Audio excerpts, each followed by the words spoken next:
Chapter 27. The Yankee and the King Travel Incognito. About bedtime, I took the king to my private headquarters to cut his hair and help him get the hang of the lowly raiment he was to wear. The high classes wore their hair banged across the forehead but hanging to the shoulders the rest of the way around, whereas the lowest ranks of commoners were banged fore and aft both. The slaves were bangless and allowed their hair free growth. So I inverted a bowl over his head and cut away all the locks that hung below it. I also trimmed his whiskers and mustache until they were only about half an inch long, and I tried to do so inartistically and succeeded. It was a villainous disfigurement. When he got his lubbery sandals on, his long robe of coarse brown linen cloth, which hung straight from his neck to his ankle bones, he was no longer the comeliest man in the kingdom, but one of the unhandsomest and most commonplace and unattractive. We were dressed and barbered alike, and could pass for small farmers or farm bailiffs or shepherds or carters, yes, for village artisans if we chose, our costume being in effect universal among the poor because of its strength and cheapness. I don't mean that it was really cheap to a very poor person, but I do mean that it was the cheapest material there was for male attire. Manufactured material, you understand. We slipped away an hour before dawn, and by broad sunup had made 8 or 10 miles, and were in the midst of a sparsely settled country. I had a pretty heavy knapsack. It was laden with provisions for the king to taper down on till he could take the coarse fare of the country without damage. I found a comfortable seat for the king by the roadside, and gave him a morsel or two to stay his stomach with. Then I said I would find some water for him, and strolled away. Part of my project was to get out of sight and sit down and rest a little. It had always been my custom to stand when in his presence, even at the council board, except upon those rare occasions when the sitting was a long one, extended over hours. Then I had a trifling little backless thing which was like a reversed culvert, and was comfortable as the toothache. I didn't want to break him in suddenly, but do it by degrees. We should have sit together now when in company, or people would notice. But it would not be good politics for me to be playing equality with him when there was no necessity for it. I found the water some 300 yards away, and had been resting for about 20 minutes, when I heard voices. That is all right, I thought. Peasants going to work. Nobody else is likely to be stirring this early. But the next moment these comers jingled into sight around the turn of a road, smartly clad people of quality with luggage mules and servants in their train. I was off like a shot through the bushes by the shortest cut. For a while it did seem that these people would pass the king before I could get to him, but desperation gives you wings, you know, and I canted my body forward, inflated my breast, and held my breath, and flew. I arrived, and in plenty good enough time, too. Pardon my king, but it's no time for ceremony. Jump to your feet. Some quality are coming. Is that a marvel? Let them come. But my liege, you must not be seen sitting. Rise, and stand in humble posture while they pass. You are a peasant, you know. True, I had forgot, so lost was I in the planning of a huge war with Gaul. He was up by this time, but a farm could have gotten up quicker, if there was any kind of a boom in real estate. And right so a thought came randoming over thwart his majesty dreamed the witch. A humbler attitude, my lord, the king, and quick. Duck your head, more, still more, droop it. He did his honest best, but Lord, it was no great things. He looked as humble as the Leaning Tower at Pisa. It was the most you could say of it. Indeed, it was such a thundering poor success that it raised wondering scowls all along the line, and a gorgeous flunkery at the tail end of it was raised his whip. But I jumped in time and was under it when it fell, and under the cover of the volley of coarse laughter which followed, I spoke up sharply and warned the king to take no notice. He mastered himself for the moment, but it was a sore tax. He wanted to eat up the procession. I said it would be the end of our adventures at the very start, and we, being without weapon, could do nothing with that armed gang. If we are going to succeed in our enterprise, we must not only look the peasant, but act the peasant. It is wisdom, none can gainsay it. Let us go on, Sir Boss. I will take note and learn and do the best I may. He kept his word. He did the best he could, but I've seen better. If you've ever seen an active, headless, enterprising child go diligently out of one mischief and into another all day long, and an anxious mother at its heels all the while, and just saving it by a hair from it drowning itself or breaking its neck with each new experiment, you've seen the king and me. If I could have foreseen what the thing was going to be like, I should have said no. If anybody wants to make his living exhibiting a king as a peasant, let him take the layout. I can do better with a menagerie and last longer. And yet, during the first 3 days, I never allowed him to enter a hut or other dwelling. If he could pass muster anywhere during his early novitiate, it would be in small inns and on the road, and so these places we can find ourselves. Yes, he certainly did the best he could, but what of that? He didn't improve a bit that I could see. He was always frightening me, always breaking out with fresh astonishers in new and unexpected places. Toward evening on the second day, what does he do but blandly fetch out a dirk from inside his robe? Great guns, my liege, where did you get that? From a smuggler at the inn yester eve. What in the world possessed you to buy it? We have escaped divers dangers by thy wit, but I have bethought me that if it were prudence, if I bore a weapon too, thine might fail thee in some pinch. But people of our condition are not allowed to carry arms. What would our lord say, yes, or any other person of whatever condition, if he caught an upstart peasant with a dagger on his person? It was a lucky thing for us that nobody came along just then. I persuaded him to throw the dirk away, and it was as easy as persuading a child to give up some bright, fresh new way of killing itself. We walked along, silent and thinking. Finally the king said, When ye know that I meditate on a thing inconvenient or hath a peril in it, why do you not warn me to cease from that project? It was a startling question and a puzzler. I didn't quite know how to take hold of it or what to say, and so of course I ended by saying the natural thing.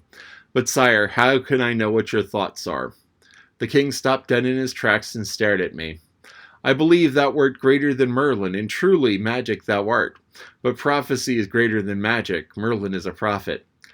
I saw I had made a blunder. I must get back my lost ground. After a deep reflection and careful planning, I said, Sir, I have misunderstood. I will explain. There are two kinds of prophecy. One is the gift to foretell things that are but a little way off. The other is the gift to foretell things that are whole ages and centuries away. Which is a mightier gift than do you think? Oh, the last most surely. True, doth Merlin possess it? Partly yes, he foretold mysteries about my birth and future kingship that were 20 years away. Has he ever gone beyond that? He would not claim more, I think. It is probably his limit. All prophets have their limit. The limit of some great prophets has been 100 years. Those are few, I ween. There have been two still greater ones whose limit were 400 and 600 years, and one whose limit compasses even 720. Gramercy, it is marvelous. But what are these in comparison to me? They are nothing. What? Canst thou truly look beyond even so vast a stretch of time as 700 years? My liege, as clear as the vision of an eagle, does my prophetic eye penetrate and lay bare the future of this world for nearly 13 centuries and a half. My land, you should have seen the king's eyes spread slowly open and lift the earth's entire atmosphere as much as an inch. That settled Brer Merlin. One never had any occasion to prove his facts with all these people. He had only to do was state them. It never occurred to anybody to doubt his statement. Now then, I continued, I could work both kinds of prophecy, the long and the short, if I choose to take the trouble to keep in practice, but I seldom exercise any but the long kind, because the other is beneath my dignity. It is proper to Merlin's sort, stump-tailed prophets, as we call them in the profession. Of course, I wet up now and then and flirt out some minor prophecy, but not often. Hardly ever, in fact. You will remember that there was great talk when you reached the Valley of Holiness about my having prophesied your coming in the very hour of your arrival, 2 or 3 days beforehand. Indeed, yes, I mind it now. Well, I could have done it as much as 40 times easier and piled on 1,000 times more detail into the bargain if I had been 500 years away instead of 2 or 3 days. How amazing that it should be so.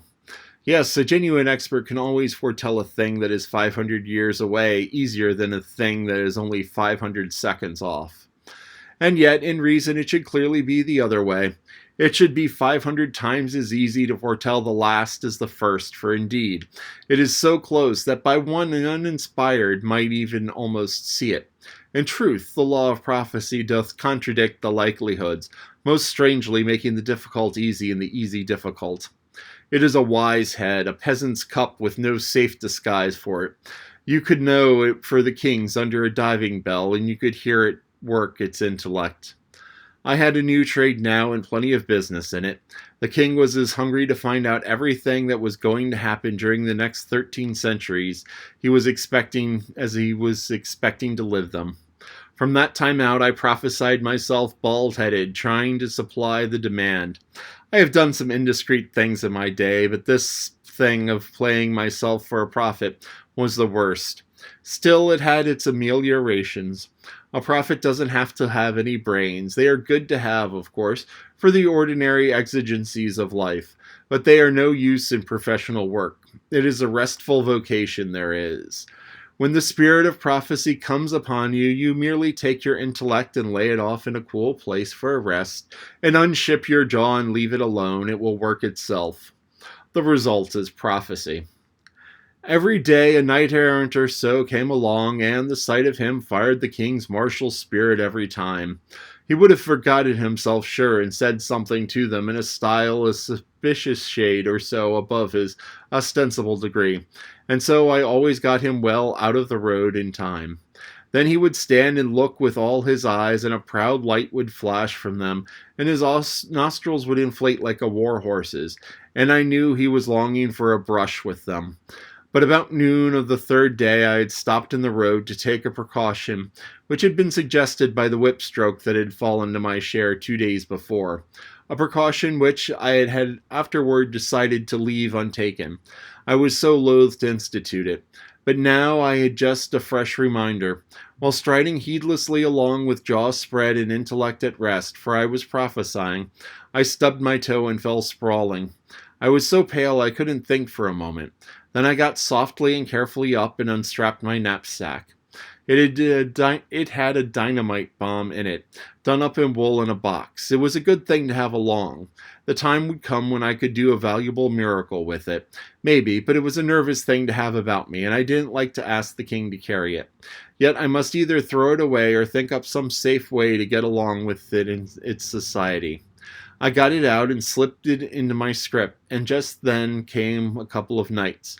The king stood stately as a statue, gazing toward them, had forgotten himself again, of course, and before I could get a word of warning out, it was time for him to skip, and well that he did it too. He supposed they would turn aside to avoid trampling a peasant dirt underfoot? When had he ever turned aside himself, or had the chance to do it, if a peasant saw him or any other noble knight in time of judiciously to save himself the trouble? The knights paid no attention to the king at all. It was his place to look out for himself, and if he hadn't skipped, he would have been placidly ridden down and laughed at besides. The king was in a flaming fury and launched out his challenge and epithets with a most royal vigor. The knights were some little distance by now. They halted, greatly surprised, and turned in their saddles and looked back, as if wondering if it might be worth the bother with such scum as we. Then they wheeled and started for us. Not a moment must be lost. I started for them. I passed them at a rattling gait, and as I went by, I flung out a hair-lifting, soul-scorching, 13-jointed insult, which made the king's effort poor and cheap by comparison. I got it out of the 19th century where they know how. They had such headway that when they were nearly to the king before they could cheek up, and then, frantic with rage, they stood up on their horses on their hind hoofs and whirled them around. And the next moment, here they came, breast to breast. I was 70 yards off then, and scrambling up a great boulder by the roadside. When they were within 30 yards of me, they let their long lances droop to a level, depressed their mailed heads, and so, with their horsehair plumes streaming straight out behind them, most gallant to see, this lightning express came tearing for me. When they were within 15 yards, I set that bomb with a sure aim, and it struck the ground just under the horses' noses. Yet it was a neat thing, very neat and pretty to see. It resembled a steamboat explosion on the Mississippi, and during the next 15 minutes we stood under a steady drizzle of microscopic fragments of knights and hardware and horseflesh. I say we, for the king joined the audience, of course, as soon as he had gotten his breath again. There was a hole there which would afford steady work for all the people in that region for some years to come in trying to explain it. I mean, as for filling it up, that service would be comparatively prompt and would fall to the hand of a select few. Peasants of that seigneury, and they wouldn't get anything for it either. I explained to the king myself. I said it was done with a dynamite bomb. This information did him no damage because it left him as unintelligent as he was before. However, it was a noble miracle in his eyes, and it was another settler from Merlin. I thought it well enough to explain that this was a miracle of so rare a sort that it couldn't be done except when the atmospheric conditions were just right. Otherwise, he would be encoring it every time we had a good subject, and that would be inconvenient because I hadn't any more bombs along.